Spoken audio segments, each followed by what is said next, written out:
오늘은 왕국의 분열이라는 제목이 되어 있는데요. 참 제목 자체가 좀 많이 슬프죠. 왕국이라는 것이 더욱더 하나가 되었고 건설되어져 가야 되는데 분열이 되었다라는 것. 근데 우리가 지난주 수요일 말씀에 들었다시피 이 솔로몬 왕이 마지막 자신의 생애의 끝을 하나님 앞에서 변질된 삶으로 살아내다가 그렇게 인생을 마무리하게 됩니다. 40년의 솔로몬의 통치가 끝나고 그 뒤를 이어서 그 아들 르호보암이 그 왕을 물려받습니다. 그래서 이스라엘에게 있어서는 사울, 다윗, 그리고 솔로몬, 그리고 르호보암 이렇게 네 번째 왕이 되었으며 또 다윗 가문에 있어서는 3대째 왕이 되는 것이죠. 그런데 이렇게 왕의 가문이라는 것을 우리가 이야기하게 될 때에 세상이 말하는 왕의 가문과 하나님의 나라, 하나님의 왕의 가문의 이야기는 달라야 됩니다. 왜 그렇습니까? 세상에 있어서 왕이라는 것은 자신이 백성들을 보호하고 그에 대한 보응과 대가로 자신의 모든 권력과 지위를 자신이 그것을 쥐고 있는 것을 뜻합니다. 하지만 하나님의 나라에게 있어서 그리고 하나님의 백성에게 있어서 하나님이 세우신 왕이라 하는 것은 자신이 세상의 왕과 같은 권력을 갖는 것이 아니라 진정한 왕이신 여호와 하나님을 자신이 섬겨 그 대리로 백성들을 하나님 앞에 잘 섬기도록 다스리며 자신은 진정한 왕이 하나님이심을 늘 고백하며 살아가야 되는 그 자리라는 것이죠. 이런 개념에 있어서 사울은 그 왕의 자리를 실패하였고 다윗은 어떻게 보면은 그 왕의 자리를 잘 지켜내었고 자신의 아들 솔로몬에게 물려줬던 것입니다. 그렇다면은 솔로몬은 어떻습니까? 솔로몬은 처음에는 정말로 아버지가 잘 하나님을 섬겼던 것처럼 그렇게 잘 하나님을 섬기며 따랐습니다. 하지만 이미 우리가 함께 나눈 바와 같이 그 말년이 그렇지 못하다 보니 그 말년을 함께하며 그 모습을 바라봤던 그 아들 르호보암 왕에게 있어서는 과연 어떠했겠습니까? 변질되었던 신앙이었던 그 아버지의 뒤를 이어 왕위를 물려받은 르호보암에게 있어서는 정말로 이스라엘이라는 이 하나님의 나라, 하나님의 백성이 분열하게 하는데 모든 책임이 그에게 있다라고 말을 할 수는 없겠지만 그 분열의 원인을 제공하는 그 삶으로 되었다라는 것은 우리가 볼 수 있습니다. 이 르호보암 왕을 살펴보면서 과연 우리에게 바라시는 하나님의 마음가짐과 자세와 삶의 태도, 신앙의 태도는 어떠한지 되돌아볼 수 있는 시간이 되기를 간절히 소망합니다. 첫 번째는 르호보암 왕에 대해서 함께 말씀을 나누고자 합니다. 아버지 솔로몬이 생을 마감하자 이 르호보암은 12장 1절 말씀에 바로 세겜으로 가게 됩니다. 다 함께 화면을 보고 함께 읽도록 하겠습니다. 시작. 르호보암이 세겜으로 갔으니 이는 온 이스라엘이 그를 왕으로 삼고자 하여 세겜에 이르렀음이더라. 아멘. 제일 처음 초대 왕이었던 사울은 어떻게 왕이 되었습니까?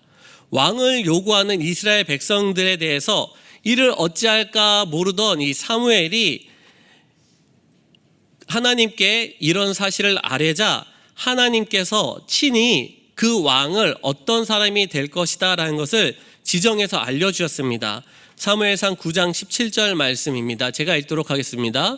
사무엘이 사울을 볼 때에 여호와께서 그에게 이르시되 보라 이는 내가 내게 말한 사람이니 이가 내 백성을 다스리리라 하시니라. 하나님께서 사무엘 선지자로 하여금 친히 이 사울이 바로 이 이스라엘 백성의 왕이 될 것이다 라고 지정하셨다는 것입니다. 다윗은 또한 어떠합니까? 이새의 아들들 가운데 하시기에 첫째 엘리압부터 쭉 사무엘이 왕으로 기름 부음 받을 자가 있어서 이 사람이 왕이겠구나 생각하고 했으나 이 다윗의 7형들이 다 지나갈 때까지 아무도 택하지 않으셨던 하나님께서 사무엘상 16장 12절 말씀에 이렇게 말씀하십니다. 함께 읽도록 하겠습니다. 시작. 이에 사람을 보내어 그를 데려오매 그의 빛이 붉고 눈이 빼어나고 얼굴이 아름답더라. 여호와께서 이르시되 이가 크니 일어나 기름을 부으라 하시는지라. 아멘.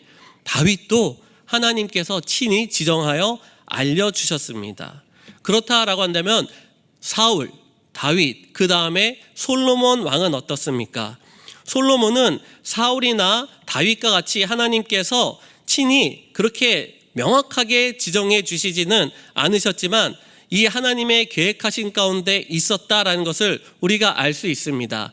역대상 17장에서 다윗이 하나님의 성전을 짓고자 해서 그렇게 바라는 마음을 아뢰었을 때 나단 선지자를 통해서 하나님께서 다윗에게 말씀하신 내용이 있습니다. 17장 11절에서 13절까지 말씀인데요. 함께 읽어보도록 하겠습니다. 시작. 내 생명의 연한이 차서 내가 조상에게로 돌아가면 내가 내 뒤에 넷이 곧 내 아들 중 하나를 세우고 그 나라를 견고하게 하리니 그는 나를 위하여 집을 건축할 것이요 나는 그의 왕위를 영원히 견고하게 하리라. 나는 그의 아버지가 되고 그는 나의 아들이 되리니 나의 인자를 그에게서 빼앗지 아니하기를 내가 내 전에 있던 자에게서 빼앗은가 같이 아니할 것이며 내 전에 있던 자 바로 사울에게서 그 왕위를 빼앗은 것 같이 하지 않을 것이다 라고 말씀하셨습니다만 이 말씀 가운데는 솔로몬이라는 이름이 특정되어 있지 않고 내 아들 중에 한 명에게서 라고 이렇게 말씀을 하고 있습니다. 그러나 이후에 다윗이 솔로몬을 불러서 하나님이 하신 말씀을 이야기하는 장면이 나오는데요. 역대상 22장 10절 말씀에 보시면은 그 색깔이 되는데 어떻게 되어 있습니까? 그의 이름을 솔로몬이라 하리라 이렇게 되어 있습니다. 보라 한 아들이 내게서 나리니 그는 온순한 사람이라 라면서 그가 이스라엘을 다스릴 것이다 라고 말씀하고 있는 것입니다. 이를 통해 솔로몬도 하나님께서 그 왕위의 그 계승을 말씀하여 주신 것으로 우리는 볼 수 있습니다. 그래서 이처럼 사울, 다윗, 솔로몬은 그렇게 하나님의 뜻하신 가운데서 이스라엘 백성을 다스리는 왕이 되었습니다. 그런데 이 르호보암 왕은 어떠합니까? 하나님께서 지명하시거나 세우신 것보다도 우리가 앞서서 읽었던 1절 말씀에 이스라엘 백성들이 그를 왕으로 삼고자 하여라고 되어 있습니다.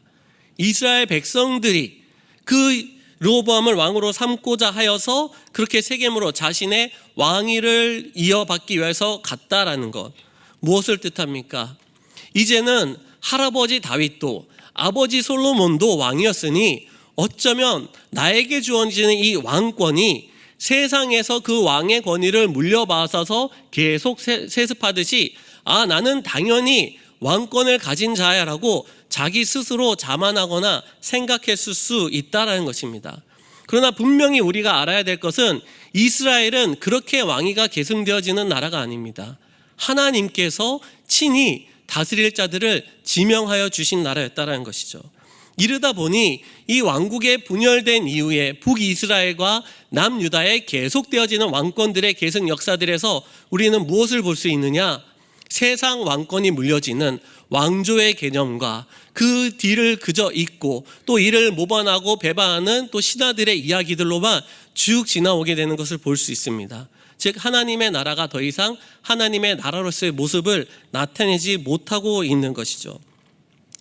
이 하나님의 계획하심도 없고 다음 세대 가운데 하나님의 뜻이 이루어질 것도 바라는 것도 없는 가운데 이 생을 마감한 솔로몬 이후에 이 르호보암은 자신이 이 왕권을 누리면 되겠다 생각하고 하나님의 백성을 자신이 대리통치자로 잘 다스려야 되겠다는 것과는 거리가 먼 채로 그렇게 자신의 왕권을 생각하고 있었습니다.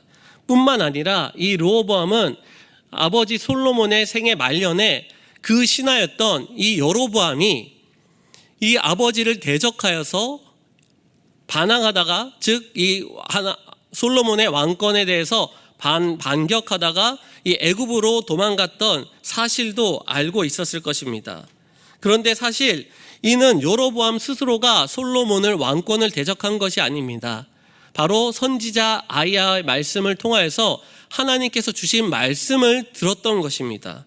그럼에도 불구하고 이미 그 신앙이 변질된 솔로몬은 사울이 그랬던 것처럼 사울이 다윗을 죽이려고 그랬던 것처럼 이 여로보암을 죽이기 위해서 그렇게 애쓰다가 그 생을 마감했다는 것이죠. 그러다 보니 이제 솔로몬이 죽었다는 그 사실 가운데 여로보암이 다시 나라로 되돌아와서 이스라엘 백성과 함께 다음과 같은 요구를 하자 이 르호보암에게 있어서는 이를 포악한 말로 대답하게 되는 것입니다. 그 요구가 어떤 것이었습니까? 12장 4절에 이렇게 말씀하고 있습니다. 제가 읽도록 합니다. 왕이 아버지가 우리의 멍에를 무겁게 하였으나 왕은 이제 왕의 아버지가 우리에게 시킨 고역과 매운 무거운 멍에를 가볍게 하소서. 그리하시면 우리가 왕을 섬기겠나이다. 이 말씀을 가만히 보시면은 이 여로보암과 백성들의 이 요구가 그렇게 대단한 것이 아님을 알 수 있습니다. 백성을 조금만 더 사랑으로 품어달라는 겁니다. 돌봐달라는 겁니다. 그럼에도 불구하고 르호보암 왕은 이를 가차없이 묵살시켜 버렸습니다. 심지어 르호보암은 이에 대한 자문을 구하였습니다. 누구에게 구합니까? 솔로몬 생전에 모셨던 노인 신하들에게도 자문을 구하고 자신과 함께 자라온 젊은 신세대 이 정치가들, 이 자문가들에게도 자문을 구합니다. 서로의 상반된 의견 가운데 누구의 의견을 취합니까? 자신들과 함께 온 젊은 사람들의 자문을 취해서 그렇게 포악한 말로 대답을 합니다. 그런데 사랑하는 성도님들, 여기에 정말로 중요한 거 한 가지가 빠져 있습니다. 무엇입니까? 하나님께 구하지 않았다는 것입니다. 다윗도 솔로몬도 그 초기에는 하나님께 구하고 하나님의 응답을 받아서 하나님의 마음으로 무언가를 결정하고 다스리고자 했는데 이 르호보암에게 있어서는 하나님에 대한 이 생각이 없다라는 것입니다. 그러자 14절 말씀처럼 어떻게 됩니까? 어린 사람들의 자문을 따라서 그들에게 말하여서 무엇입니까? 너희 멍에를 내 아버지는 무겁게 하였으나 나는 더 무겁게 할 것이다. 내 아버지는 채찍으로 너희를 징계하였으나 나는 정갈 채찍으로 너희를 징치하리라. 이렇게 포악하게 내뱉게 되는 것입니다. 결국 이 대답으로 말미암아서 이스라엘은 유다와 베냐민 지파를 위시한 르호보암이 왕이 된 남유다와 그 외 나머지 10개의 지파가 하나 되어서 이룬 북이스라엘로 분열되게 되는 것이죠. 그렇다면 여로보암은 과연 무슨 마음으로 이스라엘 백성과 함께 르호보암 왕을 찾아갔던 것일까요? 사실 르호보암과 다르게 여로보암에게는 하나님의 말씀이 있었습니다. 아히야 선지자를 통하여서 주신 말씀이었죠. 옷조각이 찢어지는 행위를 통하여서 10조각을 여로보암의 손에 들게 함으로 이스라엘 자손의 10개 지파가 내 손에 주어질 것이고 그 다음에 나머지 2개 지파는 이 르호보암에게 주어질 것이다 라는 것을 이미 말씀해 주셨습니다. 그런데 그 이유가 중요합니다. 다 함께 열왕기상 11장 33절 말씀을 함께 읽도록 하겠습니다. 시작. 이는 그들이 나를 버리고 시돈 사람의 여신 아스타롯과 모압의 신 그모스와 암몬 자손의 신 밀곰을 경배하며 그의 아버지 다윗의 행함 같지 아니하며 내 길로 행하지 아니하며 나 보기에 정직한 일과 내 법도와 내 율례를 행하지 아니함이니라. 아멘. 한마디로 얘기하면 무엇입니까? 우상 숭배했기 때문입니다. 하나님의 율례와 법도를 벗어나서 하나님의 백성이 우상 숭배를 했기 때문에 그와 같이 분열시키겠다라고 말씀하신 것입니다. 하나님께서 선지자를 통해 여로보암에게 하신 말씀입니다. 이미 솔로몬에게는 여러 차례나 이렇게 경고하시고 말씀해 주셨는데 그 말을 듣지 않았고 결국 그 인생이 마감됐습니다. 그렇다라고 한다면은 이 여로보암은 하나님의 뜻을 알았기 때문에 이미 나라가 쪼개질 것을 알았지만 왜 르호보암 왕에게 백성들과 함께 찾아가서 백성들의 노역을 가볍게 해주십시오라고 왜 그렇게 요구를 하는 것입니까? 혹시나 하는 마음에 그래도 르호보암이 그래도 그 마음을 추스러서 우리를 품어주지 않을까 그런 마음에 찾아갔을 것일까요? 그렇지 않습니다. 분열된 나라 중에 하나인 북이스라엘을 다스리게 된 이 여로보암에게 있어서도 자신이 왕이 되었을 때 어떤 일을 행하느냐 머지않아서 곧바로 금송아지를 만들어 우상 숭배를 하기 때문입니다. 즉 말인즉슨 이 여로보암은 하나님의 뜻을 받고 하나님의 뜻을 들었지만 그 뜻을 온전히 품은 것이 아니라 내가 좋아하는 것, 내가 바라는 것만 선택적으로 골라 들은 것입니다. 무엇입니까? 나라가 쪼개질 것이라는 것, 그리고 그 쪼개진 나라 중에 10개나 되는 많은 지파들이 나의 통치 가운데 들어오게 될 거다라는 이것만 받았다라는 것이죠. 우리가 앞서서 보았듯이 그 나라가 분열되는 이유가 우상 숭배 때문이다라고 말해 주었는데도 불구하고 그것은 전혀 안중에 두지 아니하고 자신에게 왕권이 주어지는구나, 자신이 통치를 하게 되는구나라는 것만 붙잡다 보니 무엇을 말하는 겁니까? 하나님의 뜻을 대표하기보다는 이 내 주변에 있는 나와 함께하고 있는 사람들의 뜻을 오히려 더 강조하고 백성들을 강조해서 무엇을 요구하는 겁니까? 백성들을 좀 편안하게 해주시죠. 왕이시라면은 백성들을 생각해야 되는 거 아닙니까? 이렇게 요구하면서 들어갔다라는 것입니다. 즉 여로보암은 10개 지파를 다스리게 되긴 하지만 하나님보다는 더욱더 사람의 마음을 얻고자, 사람의 눈치만 보고자 하는 왕으로 세워지는 것이죠. 하나님께서 왜 왕국의 분열 가운데 우상 숭배 때문에 분열된다라는 것을 여로보암에게 굳이 말씀해 주셨을까요? 그것은 자연스럽게 여로보암아, 너에게도 10개의 지파가 주어지긴 하겠지만 이들을 우상 숭배 길에서 벗어나서 오직 여호와 보시기에 정직한 일과 여호와의 법도와 윤례를 행하는 백성으로 만들어라 라고 그렇게 말씀하시고자 하는 아닙니까? 그럼에도 불구하고 르호보암 왕에게 우상 숭배를 경고하기보다는 백성들의 안위만, 그 고욕과 멍에만 내려달라고만 하신 것입니다. 이것이 어떻게 이어져 가느냐? 나라가 분열되어지고 결국 자신의 이스라엘 백성들이 자신을 따르게 되었을 때에 그때 이제 자신의 왕권이 세워지면서 바로 12장 26절 27절에 그가 이렇게 말하고 있습니다. 제가 읽도록 하겠습니다. 그의 마음에 스스로 이르기를 나라가 이제 다윗의 집으로 돌아가리로다. 만일 이 백성이 예루살렘에 있는 여호와의 성전의 제사를 드리고자 하여 올라가면 이 백성의 마음이 유다 왕 된 그들의 주 르호보암에게로 돌아가서 나를 죽이고 유다의 왕 르호보암에게로 돌아가리로다 하고, 무엇을 볼 수 있습니까? 자신의 왕권이 위협받는 그 두려움, 하나님을 섬기고 우상 숭배에서 멀어져가는 그런 것들에 대한 걱정과 염려, 근심, 우려가 아무것도 없이 나의 왕권과 르호보암의 왕권 가운데 서로 누가 더 크냐를 걱정하는 것만 보고 있는 것입니다.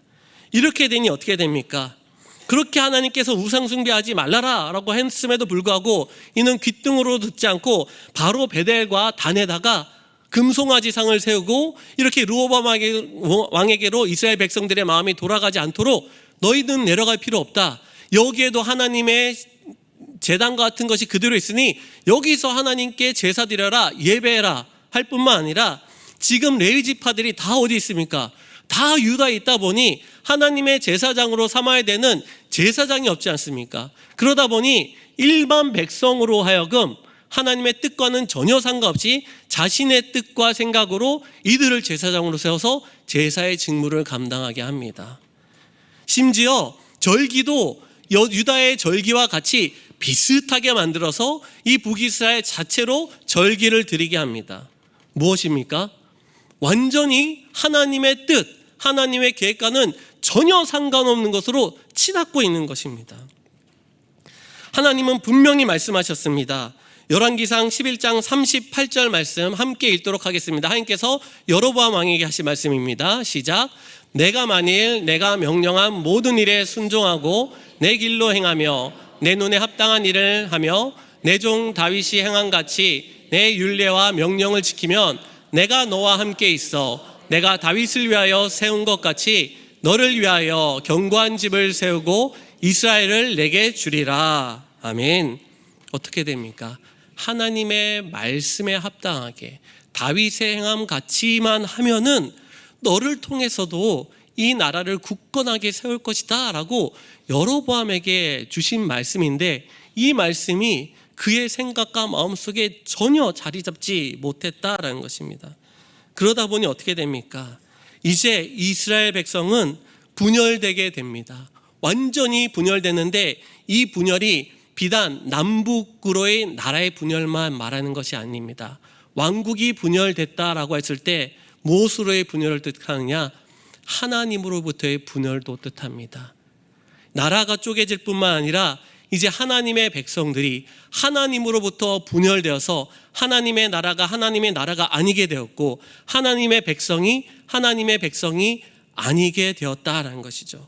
다시 말씀드리면 르호보암 왕도, 남유다의 르호보암 왕도, 북이스라엘의 여로보암 왕도 하나님의 백성들을 하나님과 하나 되게 하고 하나님의 나라로 온전히 합치되게 하는데 실패하여 하나님으로부터 분열된 나라가 되게 만들었다라는 것입니다. 이제 북이스라엘은 어떻게 됩니까? 시작부터 우상숭배를 시작한 이 나라는 이제는 그 우상숭배의 극치량에서 계속 달려갑니다. 그렇다라고 한다면 우리는 이렇게 생각해 볼 수 있습니다.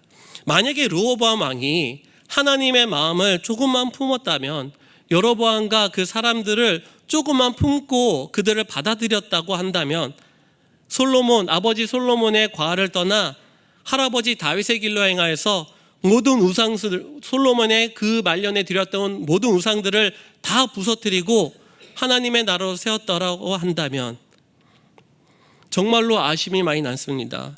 북이스라엘은 어떠합니까? 우리가 하나님의 말씀이 나에게 주어질 때에 하나님의 말씀을 선택적으로 골라 들으면 안 됩니다. 하나님의 말씀 그대로 나에게 유익한 것뿐만 아니라 때로는 나에게 억울하기도 하고 때로는 나에게 답답하기도 하고 때로는 나에게 불편한 것 같기도 한 그 말씀이라도 모든 것들을 다 받아 하나님의 뜻만이 온전히 이루어질 것입니다 라고 그렇게 삶을 살아내야 하나님의 뜻이 나의 삶을 통해 역사해지고 하나님의 뜻을 함께 살아낼 수 있는 것입니다. 그러면 우리는 하나님의 뜻을 어떻게 봐야 될까요?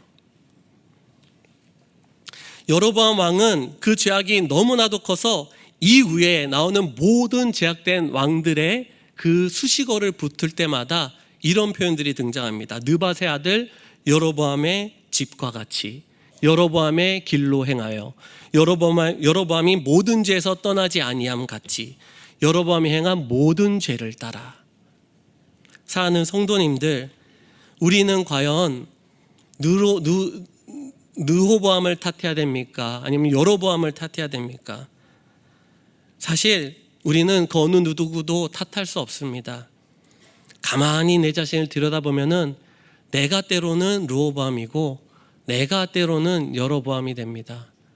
내가 하나님의 뜻에 따라 남유다를 지킨 것처럼 하나님의 백성으로 뭔가 정식과 절기와 하나님의 방법을 지켰다라고 하지만 내 마음속에 무엇이 없습니까? 품는 마음이 없습니다. 나는 이렇게 주일도 잘 지키고 신앙생활 잘하고 모든 사명도 다 감당하고 있는데 왜 내 옆에 있는 저 분들은 왜 저렇게 뭘 잘하지 못할까? 무엇입니까? 품는 마음보다는 판단과 정죄의 마음으로 대하게 되면 어떻게 됩니까? 분열되어져 버린 것이죠. 우리 부서는, 내가 맡은 기관은, 내가 맡은 이 사역들은 이렇게 우리가 하나 되어서 열심히 잘하는데 왜 저 다른 곳은 저렇게 흐지부지하고 못하고 있을까? 어떻게 됩니까? 자기 기관만, 자기 부서만, 자기가 속한 공동체만 성장하고 하나 되지 못하는 일들을 이뤄냅니다. 때로는 우리가 여로보암처럼 어떻게 됩니까? 하나님의 뜻을 받았을 때 이미 말씀드린 바와 같이 이런 것들은 나한테 너무 불편해, 이런 것들은 내가 너무 싫어, 이런 것들은 빼고 하나님이 내 유익에 좋게 여기는 것들만 취하여서 그것들 가지고 위장합니다. 하나님의 뜻이에요. 하나님이 이렇게 하라고 하셨어요. 그럼 어떻게 됩니까? 변질되어져 버립니다. 하나님의 뜻과 다른 길을 가는 것이 무엇입니까? 우상 숭배가 되는 것입니다. 사랑하는 성도님들, 우리가 과연 어떻게 하나님의 말씀 앞에서 올바로 서고 살아나야 됩니까? 그것은 이미 예수님께서 우리에게 보여주셨던 그 길을 따라가면 됩니다. 예수님은 온전하신 분이셨고 정말로 아무 흠도 없으셨습니다. 그럼에도 불구하고 늘 죄인들을 대할 때 바리새인과 서기관들이 그들을 멸시하고 무시할 때 이들을 품었습니다. 예수님은 병든 자들도 뭐라고 탓하지 않으시고 품으셨습니다. 제자들이 그렇게 마지막까지 자신을 배반하고 떠나가고 자신을 그렇게 할 때에도 끝까지 제자들을 사랑하셨습니다. 결국 나보다 남을 낮게 여기는 그 마음으로 늘 서로 격려하고 위로하며 세워줘야, 그래야 우리가 하나된 공동체를 이뤄가고 그 가운데 하나님의 뜻을 온전히 이뤄갈 수 있다라는 것입니다. 사랑하는 성도님들, 정말로 복이 있다라는 것은 우리가 누리는 것이 아니라 예수님의 그 삶을 살아내는 것입니다. 긍휼히 여겨주고 위로해주고 함께 애통해주는 그런 사람이 되어야 됩니다. 우리가 누군가 나의 영향력에 드는 그런 자리에 분명히 있습니다. 그때 사람의 눈치와 나의 유익을 바라보기보다는 하나님의 뜻을 담아서 복에 있는 사람의 삶을 살아내고 전한다면 하나님은 우리 삶을 기쁘게 받으실 것입니다. 또한 우리 삶을 통해서 분열과 찢어짐이 아니라 하나됨과 또 더욱더 주님께서 이런 온전한 정말로 아름다운 모습을 이뤄나가게 되실 줄 믿습니다. 그 영광을 통해서 주님께 합당한 자, 주님의 참된 복을 누리는 자 되기를 주님의 이름으로 간절히 소망합니다. 아멘. 이 시간 다 함께 찬양하시겠습니다.